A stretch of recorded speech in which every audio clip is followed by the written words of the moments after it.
चलो देखो कौन सा विधि आप बताएंगे, बताओ। वज्र गुणन विधि। वज्र गुणन विधि है ना। वज्र गुणन विधि में एक बात याद रखना, निकालने मतलब ट्रिक याद रखना है, ठीक है। एक नंबर बताते हैं 23-12, याद हो गया सबको? 23-12 हो गया। यही नंबर याद रखना है, बस वज्र गुणन विधि बन जाएगा। सिर्फ कौन सा नंबर याद रखना है? 23-12, ठीक है। कौन सा नंबर? 23-12, ठीक है। तो पहला उदाहरण है इसका, और वज्र गुणन विधि से बनाते हैं। उदाहरण नंबर कितना है बताओ? 14। उदाहरण नंबर 14 पढ़ो सभी एक साथ। उदाहरण नंबर 14 पढ़ो एक साथ में, एक साथ पढ़ो सभी।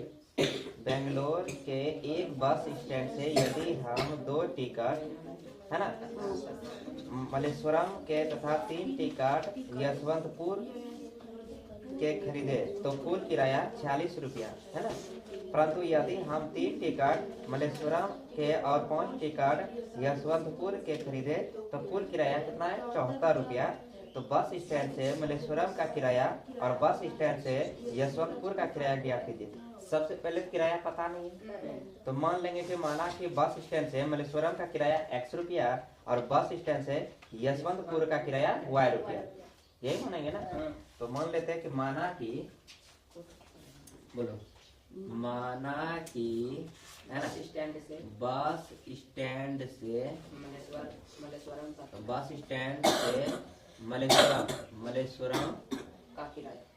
मलेश्वरम का किराया क्या मानेंगे बताओ? x रुपया मान लेते इसका, कोई दिक्कत है। और बस स्टैंड से कहाँ का? यशवंतपुरम है ना, यशवंतपुरम का किराया क्या मान लेते इसका? y रुपया। क्या मान लेते बताओ? y रुपया। प्रथम शर्त के अनुसार सबसे पहले ध्यान देना है कि समीकरण निकालेंगे। तो प्रथम शर्त के अनुसार समीकरण तो इसी तरह पहले भी निकाले हैं कि नहीं? समीकरण सेम टू सेम निकालना है। तो क्या करता है बताओ? एक बस स्टैंड कितना पहले टिकट लिया है बताओ? मलेश्वरम के लिए 3 टिकट है ना। कितना लिया है बताओ? 3 टिकट ना 2 टिकट। मलेश्वरम के लिए कितना टिकट है? पहला शर्त के अनुसार 2 टिकट। और यशवंतपुर के लिए कितना टिकट है? 3 टिकट। अब यहाँ देखो ध्यान से, अगर मलेश्वरम का किराया x रुपया तो 2 टिकट का कितना हो जाएगा? 2x। अगर यशवंतपुर का किराया y रुपया तो 3 टिकट का कितना? 3। यही दोनों भाड़ा मिला के कितना दे रहा है वो पहला शुरू में बताओ? 46 रुपया। यहाँ तक दिक्कत है? नहीं होना चाहिए। ये समीकरण 1। अब दूसरे शर्त के अनुसार,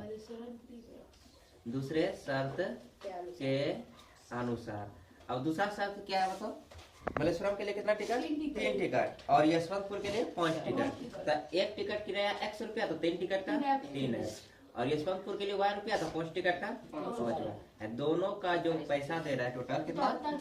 74 रुपया। यहाँ तक किसी को कोई दिक्कत? ये समीकरण क्या है? 2 समीकरण निकल गया। अब इसको हम बनाएंगे किस विधि से बताओ? वज्र गुणन विधि से। वज्र गुणन विधि है ना। चलो वज्र गुणन विधि, तो ध्यान देना है कैसे करते हैं। पहला समीकरण लेते हैं, ठीक है। तो पहला समीकरण 2x + 3y, अब ये प्लस 46 है ना, इधर कर लेंगे तो क्या हो जाएगा? -46 बराबर 0 बचेगा कि नहीं? इसी तरह इसको भी कर लो, ये हो जाएगा 3x + 5y, ये प्लस 74 है, इधर करेंगे क्या हो जाएगा? बराबर क्या? 0। दिक्कत है? चलो अब यहाँ जो x और y का जो चीज है वो लिख लेते हैं। ये x है तो x y, अब इसमें नहीं कुछ हम एक कर लेते हैं, ठीक है। चर लिख लिया, इसका x इसका y, इसका कोई चर नहीं तो क्या लिख लिया? ठीक है। अब हम एक ट्रिक बताए थे, क्या याद रखना है? नंबर 23-12, बस यहाँ 23 और 12 लिख लेना है। कर लेगी ना? ध्यान देना, पहला प्रोसेस x y एक लिखना है, फिर एक नंबर लिखना है 23-12। कितना? 23-12। अब बस कर लो। इसका मतलब ये है कि नंबर जैसे लिखे ना, 2 पहले है ना तो दूसरा पद लेना है, 3 है ना तीसरा पद लेना है, 1 है ना पहला पद, 2 है ना दूसरा पद, समझ गया ना। तो उसी का संख्या लेना, तो 2 है तो दूसरा पद इसका लो, तो 2 दूसरा पद, तो 1 2 ये वाला होगा ना। तो y का गुणन कितना है? 3, तो 3 रख लिए, ठीक है। अब इसका कितना है? 5 रख लिए। यहाँ तक कोई दिक्कत है? +3 और +5, दूसरा पद भी यही है ना दोनों समीकरण में। अब फिर तीसरा पद लो, तीसरा पद कौन रहा है 1 2 3 ये है ना, तो तीसरा पद कितना है -46 और इसका कितना है -74। दिक्कत है किसी को? 74 है। किसी को दिक्कत है बताओ? नहीं। अब फिर पहला पद लो, तो पहला पद का गुणक 8 होता है, तो इसका कितना है बताओ 2, इसका कितना है 3। दिक्कत है? फिर दूसरा लेना, दूसरा कौन होता है 8 होता है 3 और 5 हो गया। यहाँ तक दिक्कत है नहीं। अब वज्र गुणन में ऐसे करना है, कोना कोने गुना वज्र करके फिर इसको इसमें गुना, ठीक है। तो इधर हम करते हैं, तो पहले x है, ठीक है, और y था, पहले x का ले लेते हैं, पहले x था तो x बटे गुना करो 3 गुना 74 कितना हो जाए, क्रॉस मल्टीप्लाई करना है 3 गुना 74 कितना होगा तो 74 गुना 3 कर लेते हैं, 3 चौक 12 1 7 21 1 22 कितना हो जाएगा 222। ध्यान देना माइनस है तो -222 होगा कि नहीं। फिर अपने मन से एक माइनस, कोई दिक्कत नहीं। फिर इधर गुना करो 46 गुना 5 230 कितना हो जाएगा 230, माइनस है तो -230। यहाँ तक दिक्कत है नहीं। ध्यान देना है कि यह माइनस होता है, ठीक है, और फिर जो इधर होगा वो करना है, कोई दिक्कत बराबर। अब y का लिख लो पहले y, तो y में वही सेम टू सेम प्रोसेस, कोना कोने गुना, समझ गए, ये होता है वज्र गुना क्रॉस मल्टीप्लाई।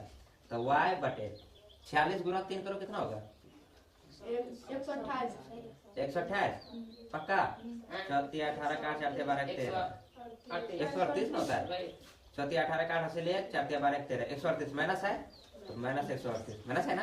अब ये दोनों फिर गुना करो, ये दो माइनस अपने मन से देना है, अब ये दोनों गुना करो 218 कितना हो जाएगा -4 दूनी 8 7 दूना 14 148 होता है ना। तो माइनस कितना हो जाएगा 148 बराबर। अब एक है, एक लिख देंगे बटे, अब ये दोनों फिर गुना करो, अब फिर ये दोनों गुना 2 5 10 माइनस 3 3 9।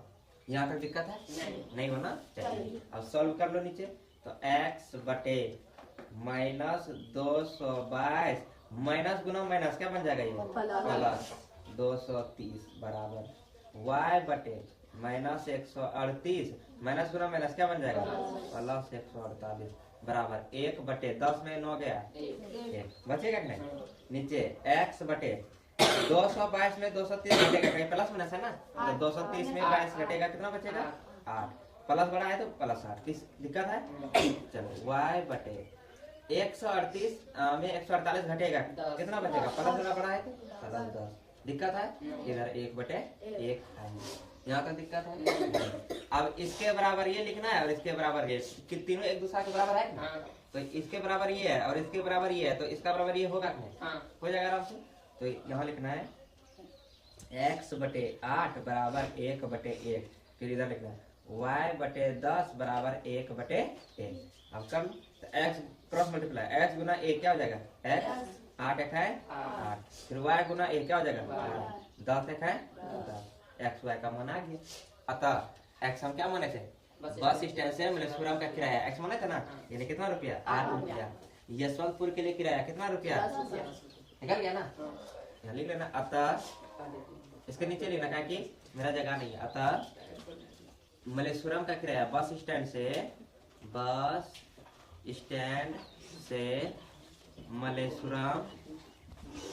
मलेश्वरम का किराया कितना रुपया हो जाएगा x बराबर बताओ 8 रुपया।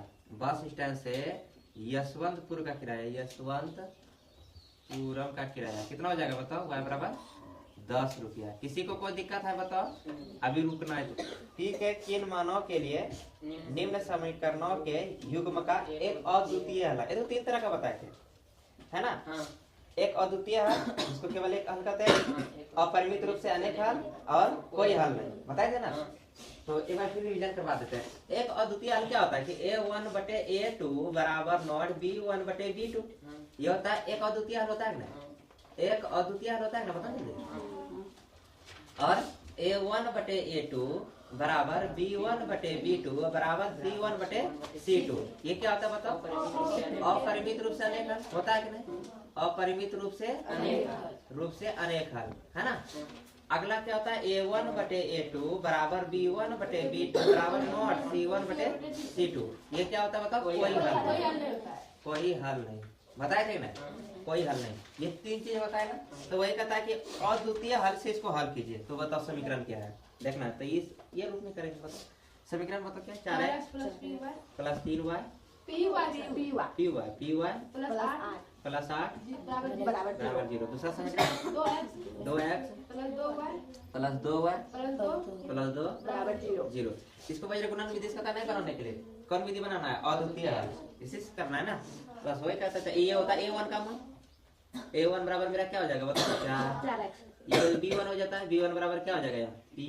अरे B1 इसका y का गुणन क्या है? P ना। और C1 बराबर क्या हो जाएगा मेरा?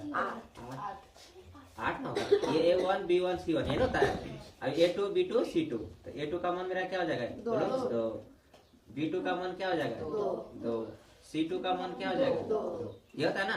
चलो एक अद्वितीय हल के लिए, एक अद्वितीय हल के लिए, एक अद्वितीय हल के लिए क्या होता है बताओ? एक अद्वितीय हल के लिए होता है A1 बटे A2 equal to not B1 बटे B2। होता है कि नहीं? तब मान बैठाओ। A1 का मान क्या है मेरा? 4 बटे A2 का मान क्या है बताओ? 2 इक्वल टू नॉट B1 का मान क्या है मेरा? P। B2 का मान क्या है? 2। कर लो, अब क्या सॉल्व करो। P गुना क्रॉस मल्टीप्लाई करते हैं, ठीक है? P गुना 2 क्या हो जाएगा? 2P इक्वल टू नॉट 4 दूनी 8। P बराबर इक्वल टू नॉट, ठीक है? P बराबर नहीं है, समझ गया ना। अब ये गुणम 2 उधर किसमें चल जाएगा? भाग 8 बटे 2 यानी कितना आ जाएगा ये? तो P इक्वल टू नॉट बराबर 4 होगा कि नहीं? तो P का मान 4 हो गया। और क्या? P बराबर नहीं है 4। चलो सॉल्व करो इसको, उतार दो। तो एक्सरसाइज कितना है बताओ? 3.5 का 1 नंबर का पहला नंबर क्या है? समीकरण बताओ। x माइनस 3y माइनस 3 बराबर 0। अगला 3x माइनस 9y माइनस 2 बराबर 0 है ना। किसी को कोई दिक्कत है? चलो तो कथा अद्वितीय हल में इसको वज्र गुणन विधि से हल करो। किस विधि से हल करना है इसको बताओ? वज्र गुणन विधि से हल करना है। तो करो वज्र गुणन विधि डायरेक्ट। 23 12 लगाते हैं ना। फटाफट पहले क्या लिखते हैं? x लिखते हैं, y लिखते हैं, 1 लिखते हैं ना। तो नंबर लिखते हैं 23 12 ये लिखते हैं ना। 23 2 2 दूसरा का पद क्या है बताओ? y का ना 3 के साथ क्या क्या माइनस है ना, तो -3। फिर इसका कितना है? -9। तीसरा का पद 1 2 3 -3 नीचे -2। पहला पद क्या है इसमें? नहीं कुछ देखो, x के साथ कौन है? तो क्या है? 1। कुछ नहीं तो 1। इसका क्या है? 3। दूसरा का पद -3 नीचे ये होता है ना। कर लो। अब क्या क्रॉस मल्टीप्लाई करेंगे? तो x बटे करो ये दोनों गुना 3 दूनी 4। अब यहाँ ध्यान देना है, माइनस गुना माइनस क्या बन जाएगा? प्लस। तो माइनस हम लिखेंगे बताओ? तो 3 दूना डायरेक्ट क्या लिखेंगे? 6 माइनस 9 तिया 17। ये माइनस का माइनस क्या बन जाएगा? प्लस। 27 हो गया बराबर y बटे ये दोनों हो गया। अब ये दोनों फिर 3 तिया -9 9 रह जाएगा ना। माइनस 2 1 है माइनस माइनस है ना बराबर 1 बटे ये दोनों गुना ये दोनों हो गया। ये दोनों 9 1 है -9 हो गया माइनस 3 तिया -9 3 तिया 3 तिया 9 ना। यहाँ तक दिक्कत है। चलो आगे देखते हैं। x बटे 27 में 6 गया, कितना बचेगा? 21। 27 में 6 21। तो ध्यान देना -21 माइनस वाला बड़ा है ना बराबर y बटे -9 माइनस गुना माइनस क्या बन जाएगा? +2 बराबर 1 बटे -9 माइनस माइनस क्या बन जाएगा? +2। ठीक है। अब ये x बटे -21 बराबर y बटे 9 में 2 गया -7 बराबर 1 1 0 बचेगा। 0 बचेगा ना। अब 0 से भाग देंगे क्या हो जाएगा? 0 हो जाएगा ना। यहाँ तक दिक्कत है? तो इसका मान ही नहीं आएगा, कुछ 0 आ जाएगा दोनों का मान। तो इसके बराबर ये लिखेगा कि नहीं? तो x बटे -21 बराबर 0 y बटे माइनस 7 बराबर 0। तो x बराबर ये माइनस 21 को भाग में उधर जाएगा गुना में, तो 0 गुना माइनस 21 करेगा कितना आ जाएगा 0। दिक्कत है किसी को? और फिर ये भी हो जाएगा क्या 0 आंसर। चलो उतारो। दिक्कत है? दिक्कत नहीं होना चाहिए। कितना एक्सरसाइज है ये? 3.5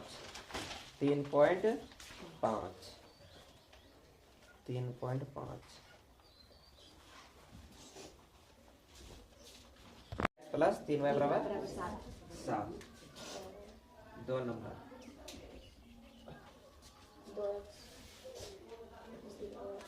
2x plus 3y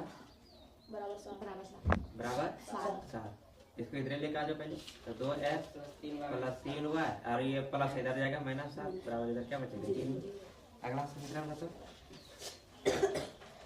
a minus b into x plus a plus b into y बराबर 3a प्लस b माइनस 2। ये है ना, ये पूरा है। इसको इधर लेके आ जाओ। तो a minus b into x plus a plus b into y, ये पूरा इधर प्लस में, इधर जाएगा किसमें आ जाएगा minus 3a plus b minus 2। अब बराबर इधर क्या बचेगा 0 है ना। तो अब कर लो a1 का मान लिख लो पहले। a1 का मान क्या हो जाएगा, तो x का गुणक होता है तो क्या हो जाएगा बताओ 2। b1 का मान क्या हो जाएगा y का गुणक कितना है 3। c1 का मान क्या हो जाएगा माइनस 7। दिक्कत है किसी को? चलो फिर a2 का मान क्या हो जाएगा, तो x का गुणक ये पूरा हो जाएगा तो a माइनस b। b2 का मान क्या हो जाएगा, ये पूरा हो जाएगा a प्लस b। और c2 का मान क्या हो जाएगा बताओ, तो माइनस के साथ है ना minus 3a plus b minus 2 होगा कि नहीं। चलो अब निकालो अपरिमित रूप से अनेक हल। क्या होता है अपरिमित रूप से अनेक हल? अपरिमित रूप से अनेक हल के लिए क्या होता है आपको बताओ। a1 बटे a2 बराबर b1 बटे b2 बराबर c1 बटे c2 होता है कि नहीं। a1 का मान रखो कितना है 2 बटे a2 का मान कितना है a माइनस b बराबर b1 का मान कितना है 3 b2 का मान कितना है a प्लस b बराबर c1 का मान कितना है माइनस 7 बटे c2 का मान क्या है minus 3a plus b minus 2। दिक्कत है? चलो हम दोनों करके सरल करते पहले। ये दोनों उठाते पहले। तो क्या बताओ 2 बटे a माइनस b बराबर 3 बटे a प्लस b। सॉल्व करते हैं। अपन क्या करेगा गुना मल्टीप्लाई करो क्रॉस मल्टीप्लाई। तो 2 गुना a क्या हो जाएगा 2a प्लस 2 गुना b क्या हो जाएगा 2b बराबर, या ऐसे भी डायरेक्ट लिखेगा तो अच्छे रहेगा। तो 2 गुना इधर करेगा तो 2 इंटू ए प्लस बी होगा कि नहीं बराबर 3 गुना इतना करेगा तो 3 इंटू ए माइनस बी होगा कि नहीं। इसको इधर लेकर जाओ संख्या उधर कर दो तो ये हो जाएगा a प्लस बी। इधर ध्यान देना एक गुना में इधर आ जाएगा भाग में a माइनस बी होगा कि नहीं। इधर बचा 3, ये 2 गुना में इधर किस में आ जाएगा भाग। यहाँ तक दिक्कत है नहीं, यहाँ तक दिक्कत नहीं होना चाहिए। चलो अब ये दोनों सॉल्व करो। क्या है बताओ 3 बटे a प्लस बी बराबर आएगा माइनस 7 बटे minus 3a plus b minus 2। यहाँ तक दिक्कत है? चलो सेम टू सेम वही प्रोसेस करना है। कोना कोने गुना करेंगे है ना। तो कोना कोने गुना करते हैं तो इसको डायरेक्ट ऐसे में लिख देंगे ऐसे माइनस 3 इंटू 3a प्लस बी माइनस 2 बराबर इसको लिखेंगे minus 7 into a plus b. यहाँ तक दिक्कत है? इसको इधर लेकर आ जाओ, इसको इधर लेकर आ जाओ। तो यहाँ लिखेंगे 3a प्लस बी माइनस 2 बटे a प्लस बी होगा कि नहीं। इधर है माइनस 7 का 7, इधर देखो इधर गुना 3 है, इधर कितना जाएगा भाग में माइनस 3 तो माइनस माइनस खत्म, यानी ये उतरेगा मेरा 7 बटे कितना 3। यहाँ तक दिक्कत है?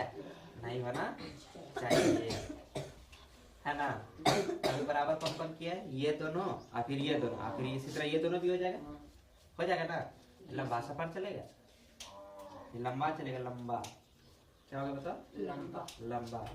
अब यहाँ से करते हैं ये दोनों बराबर 2 बटे a माइनस बी बराबर माइनस 7 बटे minus 3a plus b minus 2, ये है ना? ज्यादा दिक्कत है? नहीं होना चाहिए, नहीं होना चाहिए।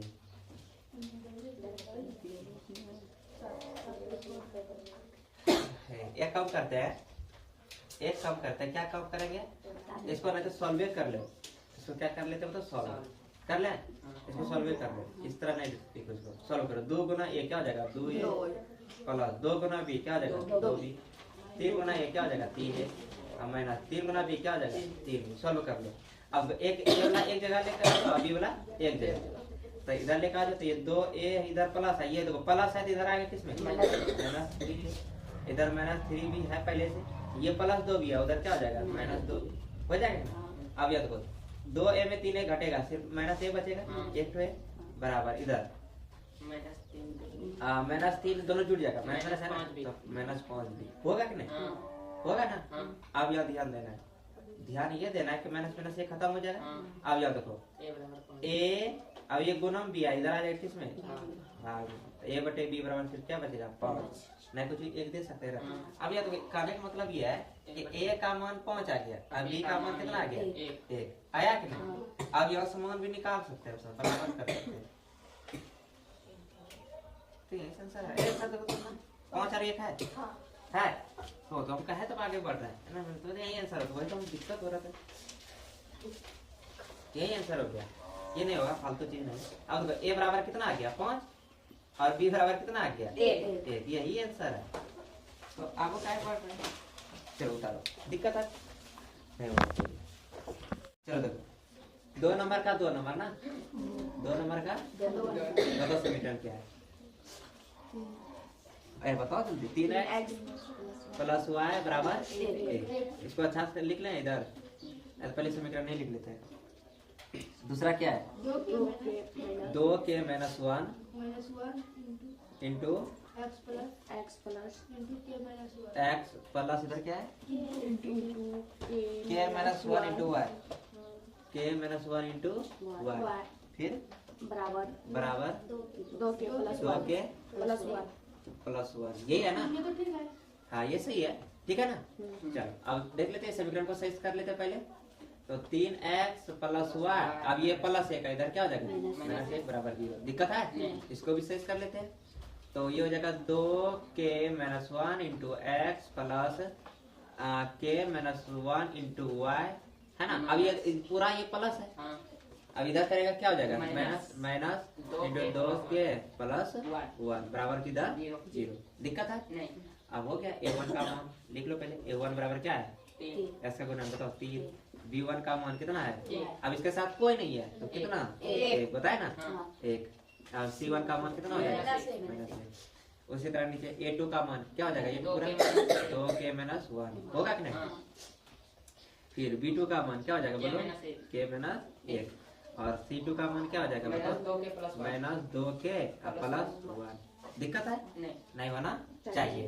अब कोई हल नहीं, यही कहता है कोई हल नहीं, लिख देंगे कोई हल नहीं के लिए क्या होता है? कोई बताओ, कोई हल नहीं के लिए क्या होता है? a1 बटे a2 बराबर b1 बटे b2 बराबर नॉट c1 बटे c2 होता है कि नहीं? यही होता है कि नहीं? चलो तो अब यहाँ से k का मान निकाल लेंगे। a1 बटे a2 का बोलो क्या? a1 क्या है? 3 बटे a2 का मान 2k माइनस 1 बराबर b1 का मान 1 बटे k माइनस 1 बराबर माइनस 1 बटे c1, ये है ना? c2 माइनस 2k प्लस 1, यही है ना? अब कर लो दोनों एक दूसरे का बराबर, ये दोनों कर लो पहले जैसे किए थे। तो 3 बटे 2k माइनस 1 बराबर 1 बटे k माइनस 1। कौन अपनी गुना करेगा ना? ये दोनों गुना करेंगे तो 3 गुना के 3 माइनस 3 3 इधर से 2k माइनस 1 गुना यही हो जाएगा 2k माइनस 1 के इधर लेकर जाओ, संख्या उधर 3 के, ये प्लस 2 के इधर हो जाएगा माइनस 2 के, इधर है माइनस 1, ये माइनस 3 है उधर जाएगा प्लस 3।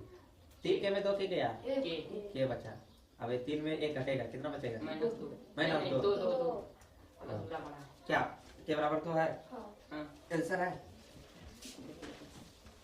उतार लो।